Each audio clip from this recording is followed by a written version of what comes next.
എല്ലാ സംഭവങ്ങളുടെയും A to Z ഒന്നാം പ്രതി ശരിക്കും പറഞ്ഞാൽ അനന്തകുമാർ. അദ്ദേഹം അറിയാതെ ഒരു കാര്യം നടന്നിട്ടില്ല, മനസ്സിലായില്ലേ?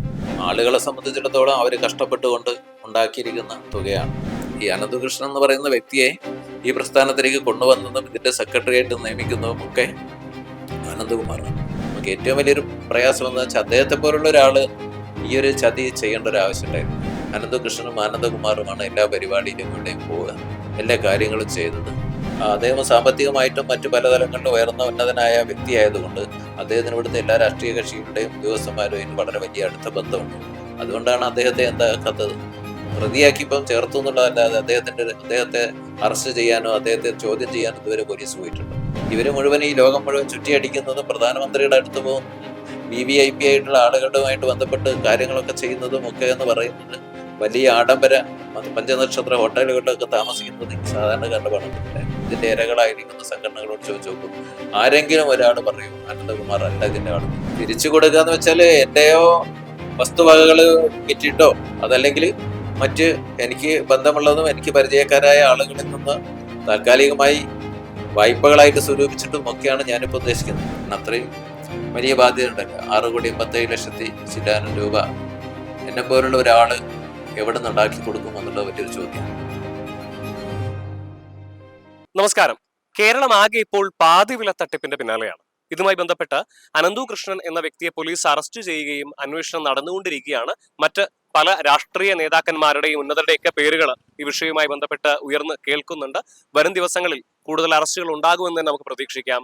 എന്തൊക്കെയായാലും കോഴിക്കോട് ജില്ലയിൽ മാത്രം ഈ ഒരു കേസുമായി ബന്ധപ്പെട്ട് 20 കോടിയോളം രൂപയാണ് വിവിധ സംഘടനകളെ ഉപയോഗിച്ചുകൊണ്ട് ഈ തട്ടിപ്പുകാർ നേടിയെടുത്തിരിക്കുന്നത്. അതിൽ തന്നെ ഏറ്റവും അധികം തുക നഷ്ടപ്പെട്ടത് കോഴിക്കോട് ജില്ലയിലെ നടുവണ്ണൂർ ആസ്ഥാനമാക്കി പ്രവർത്തിക്കുന്ന കോട്ടൂർ സോഷ്യൽ വെൽഫെയർ സൊസൈറ്റി എന്ന സംഘടനയ്ക്കാണ്.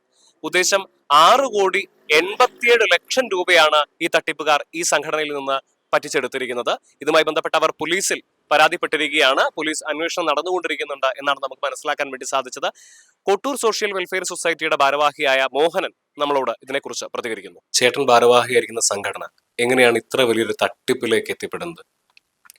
ഞാൻ ഭാരവാഹിയായിരിക്കുന്ന സംഘടന എന്ന് പറയുന്നത് 1993 ഞാൻ ഉൾപ്പെടെയുള്ള കുറച്ച് സാമൂഹ്യ പ്രവർത്തകരെ കൂടി ഞങ്ങൾ ഒന്നിച്ചുണ്ടാക്കിയിരിക്കുന്ന ഒരു പ്രസ്ഥാനമാണ്. ഏതാണ്ട് 32 വർഷമായി പ്രവർത്തിക്കുന്ന ഒരു സ്ഥാപനമാണ് കോട്ടൂർ സോഷ്യൽ വെൽഫെയർ സൊസൈറ്റി എന്ന് പറയുന്നത്. കേന്ദ്ര സർക്കാരിൻ്റെയും സംസ്ഥാന സർക്കാരിൻ്റെയും മറ്റ് വിവിധ ഏജൻസികളുടേതുമായിട്ട് ഒത്തിരി സാമൂഹ്യ ക്ഷേമ പദ്ധതികൾ നമ്മൾ ഈ സംസ്ഥാനത്തിൻ്റെ വിവിധ ഭാഗങ്ങളിലായിട്ട് നടത്തിക്കൊണ്ടിരിക്കുന്ന വളരെ വലിയൊരു ഫേമാണ്.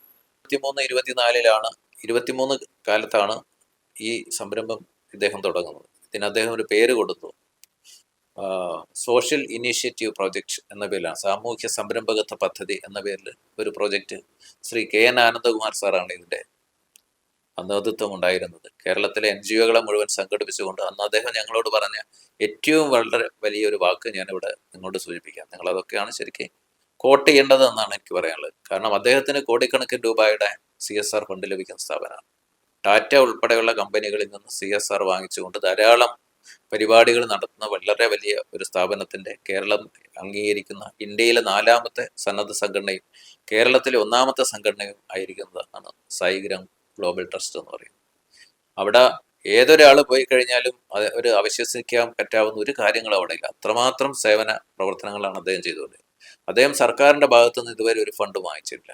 അദ്ദേഹത്തിൻ്റെ എല്ലാ പ്രവർത്തനങ്ങളും നടക്കുന്നത് ഈ പറയുന്ന കമ്പനികളുടെ ഭാഗത്തു നിന്നുള്ള CSR ഫണ്ടുകൾ, ടാറ്റ ഉൾപ്പെടെയുള്ള ഇന്ത്യയിലെ വൻകിട കോർപ്പറേറ്റ് കമ്പനികൾ അദ്ദേഹത്തിന് സാമ്പത്തികമായി സഹായിക്കുന്നുണ്ട്. അപ്പോൾ അദ്ദേഹം തന്നെയാണ് പറഞ്ഞത്, എനിക്ക് ഇത്രയും സാമ്പത്തിക സഹായങ്ങൾ വിവിധ ഭാഗങ്ങളിൽ നിന്ന് കിട്ടുന്നത് കൊണ്ട് എനിക്ക് നാടിൻ്റെ നാനാവശങ്ങളിലുമായിട്ട് ഇത്തരം പരിപാടികൾ സംഘടിപ്പിക്കാൻ എൻ്റെ ട്രസ്റ്റിനെ സംബന്ധിച്ചിടത്തോളം സാധ്യമല്ല. നിങ്ങളെപ്പോലുള്ള ആളുകളൊക്കെ ഇതിൻ്റെ സഹായകരമായിട്ട് വന്നു കഴിഞ്ഞാൽ നിങ്ങൾക്ക് ഇതിൻ്റെ പ്രയോജനമായിട്ട് നാട്ടിൻ പ്രദേശങ്ങളിലുള്ള ഗ്രാമതലങ്ങളിലുള്ള ജനങ്ങളിലേക്ക് ഇത് എത്തിക്കാൻ സാധിക്കുമെന്ന് അദ്ദേഹം ഞാനെന്നുള്ളൊരു വ്യക്തിയോടല്ല പറഞ്ഞത്, അദ്ദേഹം എത്രയോ തവണ പൊതുസമൂഹത്തെ മുന്നിൽ നിർത്തിക്കൊണ്ട് അദ്ദേഹം സംസാരിച്ചു.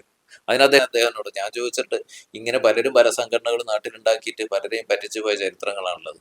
അതുകൊണ്ട് സാറ് അങ്ങനെ വല്ല ഉദ്ദേശം അല്ലെങ്കിൽ ആ രീതിയിലുള്ള എന്തെങ്കിലും ഒരു മോട്ടിവേഷൻ ഇതിൻ്റെ പിന്നിലുണ്ടോ എന്ന് ചോദിച്ച സമയത്ത് എന്നോട് പറഞ്ഞത്, എൻ്റെ സംഘടനയിൽ ട്രഷറർ എന്ന് പറയുന്ന ഒരു പോസ്റ്റില്ല.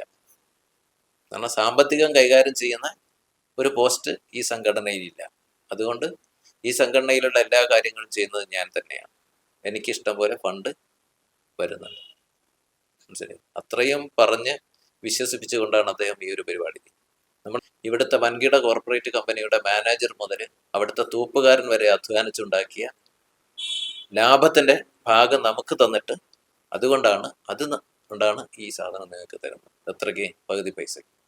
അപ്പോൾ അവരുടെ വേർപ്പിന്റെയും അധ്വാനത്തിന്റെയും ആ ഒരു നനവാണ് നിങ്ങളുടെ ബാഗിന്റെ അടിയിലുള്ളത്.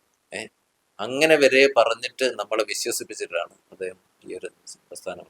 നമുക്ക് ഏറ്റവും വലിയൊരു പ്രയാസം എന്ന് വെച്ചാൽ അദ്ദേഹത്തെ പോലുള്ള ഒരാള് ഈ ഒരു ചതി ചെയ്യേണ്ട ഒരു ആവശ്യം ഉണ്ടായിരുന്നില്ല. ഇനി അതല്ല, പിന്നെ ഇതിൽ ഏറ്റവും വലിയൊരു പ്രത്യേകത, ഇദ്ദേഹം ട്രസ്റ്റ് ആക്കിയത്, അദ്ദേഹത്തിന്റെ ട്രസ്റ്റാണിത്.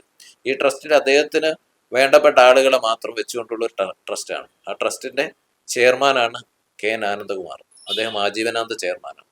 പിന്നെ അതിൽ വരുന്നത് ഒരു ആക്ടിംഗ് വൈസ് ചെയർമാൻ എന്ന് പറയുന്ന ഒരാളുണ്ട്, എറണാകുളത്തുള്ള ഒരു ഡോക്ടർ ബീന സെബാസ്റ്റ്യൻ എന്ന് പറയുന്നത്. അവരൊരു സാമൂഹ്യ പ്രവർത്തനമൊക്കെ ചെയ്യുന്ന ഒരു റിട്ടയർഡ് പ്രൊഫസറാണ്. അവര് പേരിന് ഒരാളെന്നുള്ള രീതിയിൽ അദ്ദേഹം വെച്ചാണ്. പിന്നെ ഉള്ളത് ഈ അനന്തു കൃഷ്ണനാണ്. അനന്തു കൃഷ്ണനെ ഇതിന്റെ സെക്രട്ടറി ആയിട്ട് അദ്ദേഹം നിയമിച്ചു. അനന്തു കൃഷ്ണനും ആനന്ദകുമാറുമാണ് എല്ലാ പരിപാടിയിലും എവിടെയും പോവുക, എല്ലാ കാര്യങ്ങളും ചെയ്തത്. എല്ലാ സംഭവങ്ങളുടെയും A to Z ഒന്നാം പ്രതി ശരിക്കും പറഞ്ഞാൽ ആരാ? ആനന്ദകുമാർ. മനസ്സിലായില്ലേ? അദ്ദേഹമാണ് ശരിക്കും ഇതിന്റെ തുടക്കക്കാരൻ. ഈ അനന്തകൃഷ്ണൻ ഇപ്പൊ കൊണ്ടുവരുന്നത് ആനന്ദകുമാറാണ്. അതെ അതെ. അനന്തകൃഷ്ണൻ എന്ന് പറയുന്ന വ്യക്തിയെ അദ്ദേഹം ആദ്യം കൊണ്ടുവന്ന് സായിഗ്രാമിന്റെ കോർഡിനേറ്റർ ആയിട്ടാണ് വെച്ചത്. സായിഗ്രാമിന്റെ അദ്ദേഹത്തിന്റെ സ്വന്തം സംഘടനയുടെ കോർഡിനേറ്റർ ആക്കി വെച്ചു. പിന്നെ അവിടുന്ന് അതിനുശേഷം എന്തുണ്ട്, ഈ നാഷണൽ NGO കോൺഫെഡറേഷന്റെ പിന്നെ സംസ്ഥാന സെക്രട്ടറിയും കോർഡിനേറ്ററും ഒക്കെ ആയിട്ട് അദ്ദേഹം വെച്ചു. അപ്പൊ അദ്ദേഹം കൊണ്ടുവന്ന ആള്, അദ്ദേഹം കൂടെ നിന്നുകൊണ്ട് ചെയ്ത്, അദ്ദേഹം അറിയാതെ ഒരു കാര്യം ഇതിൽ നടന്നിട്ടില്ല. മനസ്സിലായില്ലേ? അദ്ദേഹത്തിന് A to Z ഇതിലറിയാം. പക്ഷെ അദ്ദേഹത്തിന് ഇവിടെ അദ്ദേഹം സാമ്പത്തികമായിട്ടും മറ്റു പല തലങ്ങളിലും ഉയർന്ന ഉന്നതനായ വ്യക്തിയായതുകൊണ്ട് അദ്ദേഹത്തിന് ഇവിടുത്തെ എല്ലാ രാഷ്ട്രീയ കക്ഷികളുടെയും ഉദ്യോഗസ്ഥന്മാരുമായിട്ട് വളരെ വലിയ അടുത്ത ബന്ധമുണ്ട്. അതുകൊണ്ടാണ് അദ്ദേഹത്തെ എന്താക്കാത്തത്, പ്രതിയാക്കി ഇപ്പം ചേർത്തു എന്നുള്ളതല്ലാതെ അദ്ദേഹത്തെ അറസ്റ്റ് ചെയ്യാനോ അദ്ദേഹത്തെ ചോദ്യം ചെയ്യാനോ ഇതുവരെ പോലീസ് പോയിട്ടുണ്ടോ? എന്താ കാരണം? ഈ ലോക്കപ്പിൽ കിടക്കുന്ന, റിമാൻഡിൽ കിടക്കുന്ന അനന്തകൃഷ്ണനെ അവിടെ നിന്ന് ഇറക്കി ഇപ്പം പോലീസ് കസ്റ്റഡിയിൽ അതിന്റെ അന്വേഷണങ്ങൾ നടത്തിക്കൊണ്ടിരിക്കും. ഈ അന്വേഷണങ്ങൾ നടത്തിക്കൊണ്ടിരിക്കുന്ന സമയത്ത് തന്നെ ആദ്യം പറഞ്ഞിരിക്കുന്ന അനന്തകൃഷ്ണൻ എന്താ, എൻ്റെ അടുത്ത് നിന്ന് 2 കോടി രൂപ അദ്ദേഹം എന്നോട് വാങ്ങിച്ചിട്ടുണ്ട്.